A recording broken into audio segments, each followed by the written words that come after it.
सलाम आदाब नमस्ते दोस्तों, विक्टिमलेस रोबरी। क्या तुम्हें 250 करोड़ यूरो की कनक सुनाई दे रही है? मैं सोच रही थी थोड़ा घूमा।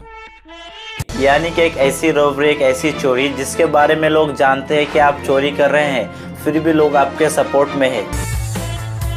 इतना बड़ा हाथ हिस्ट्री में किसी ने नहीं मारा, ना न्यूयॉर्क, ना लंदन और ना ही मोंटे कार्लो में।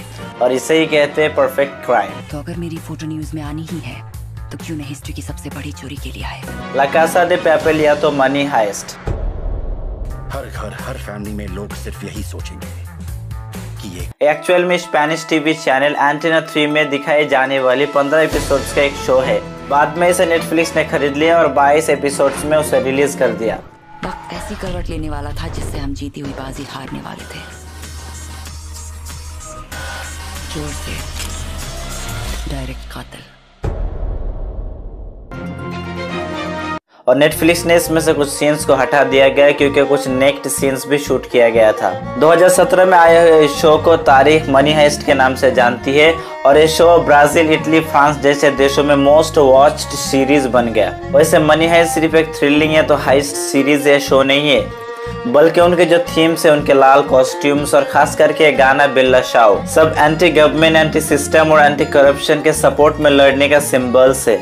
अब बात करते हैं हिंदुस्तान में ये शो इतना पॉपुलर क्यों हुआ। मुझे लगता है कहीं ना कहीं ये शो हिंदुस्तान के मनी हाइस्ट सीरीज के जैसे है और बहुत ही अच्छा कनेक्शन है एक दूसरे के साथ। जैसे कि धूम सीरीज हो या तो हैप्पी न्यू ईयर, ठीक उनके जैसे है। मनी हाइस्ट शो को प्रोड्यूस करने वाले एलेक्स पिना के हिसाब से दरअसल ये शो एंटी एस्टेब्लिशमेंट और एंटी गवर्नमेंट पर बना है। एलेक्स पिना के हिसाब से लोग चोरी नहीं करते, बल्कि सिस्टम ने उनको उभरने का मौका नहीं दिया, जिसकी वजह से वो लोग ऐसे प्रोटेस्ट सरकार को चुनौती दे रहे हैं कि देखो हमारे टैलेंट कितनी है, हम तुम्हारे पैसा चोरी कर रहे हैं लेकिन पब्लिक हमें ही सपोर्ट कर रहे हैं तुमसे भी ज्यादा इस मामले में।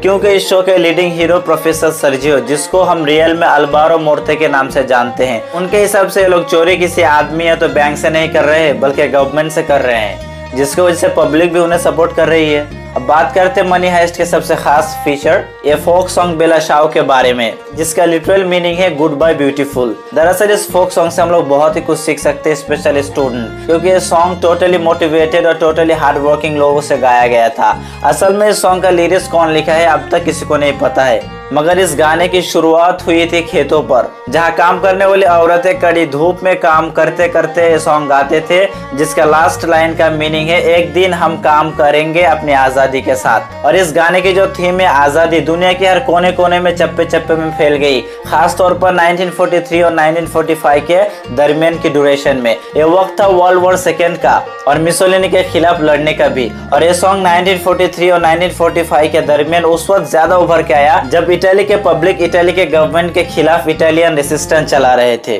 जिसकी वजह से आजकल भी यह सॉन्ग एंटी गवर्नमेंट और एंटी सिस्टम के खिलाफ एक नारा बन गया है। और इसी के बेसिस पर आप लोग देख सकते हैं अमेरिका हो या तो इंडिया हो या तो चाइना के हांगकांग, हर जगह इसी थीम पर प्रोटेस्ट हो रहे हैं। इस मनी हाइस्ट शो से सीखने की बात, और इस मनी हाइस्ट से मुझे कहीं ना कहीं लगता है हिंदुस्तान के साथ बहुत ही गहरी कनेक्शन है, क्योंकि मनी हाइस्ट की जो पहले 2 एपिसोड है उसमें रोबरी की बात नहीं की जाती है बल्कि मनी प्रिंटिंग की बात की जाती है, यानी कि मनी हाइस्ट की नहीं बल्कि मनी प्रिंटिंग की बात की जाती है। लेकिन हम कॉमन सेंस से सोच सकते हैं और ऐसे स्टूडेंट सीख भी सकते हैं कि मनी प्रिंटिंग इतना आसान नहीं जैसे मनी हाइस्ट के पहले 2 एपिसोड्स में सोचे गए थे। अगर मनी प्रिंटिंग करके मालदार होना और गरीबों को मिटाना इतना ही आसान होता तो हिंदुस्तान आज तक ढेर सारे पैसे छापकर गरीबों तक सर्कुलेट करके अब तक हिंदुस्तान की सरकार हिंदुस्तान के 27% गरीबी को एकदम से मिटा चुकी होती।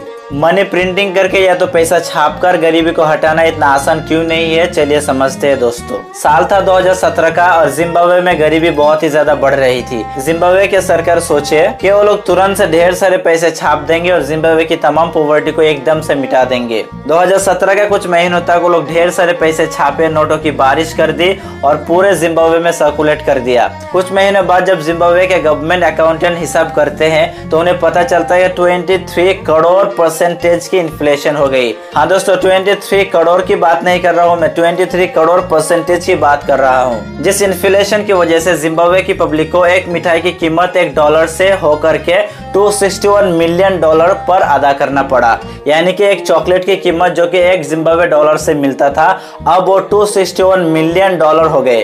और इसे ही कहते हैं हाइपर इन्फ्लेशन। तो दोस्तों सोच सकते हैं कि मनी प्रिंटिंग के हिसाब से जिम्बाब्वे की गरीबी घटी या तो और भी बढ़ी।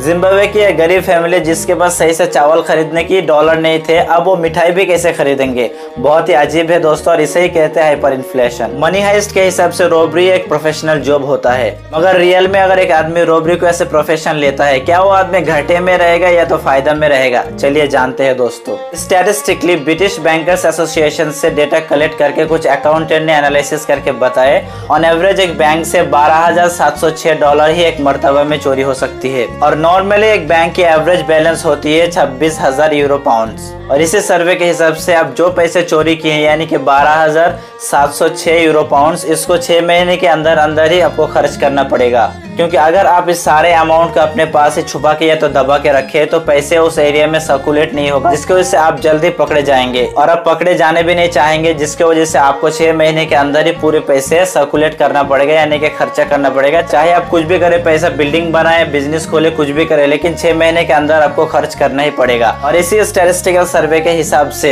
हर 3 चोरी में एक चोर पकड़ा जाता है। तो डेटा के हिसाब से हर साल आपको 2 मरतबा चोरी करनी पड़ेगी, और जबकि रॉबरी आपकी प्रोफेशन है तो आप 1 साल करके नहीं छोड़ेंगे, अगले साल भी करेंगे। तो अगले साल के 6 महीने के अंदर जब आप करेंगे तो आपका 3 मरतबा होगा। और स्टैटिस्टिक्स बताती है कि हर 3 चोरी में एक चोरी पकड़ा जाता है, तो आपके भी जब 3 चोरी होंगे तो आप पकड़े जाएंगे।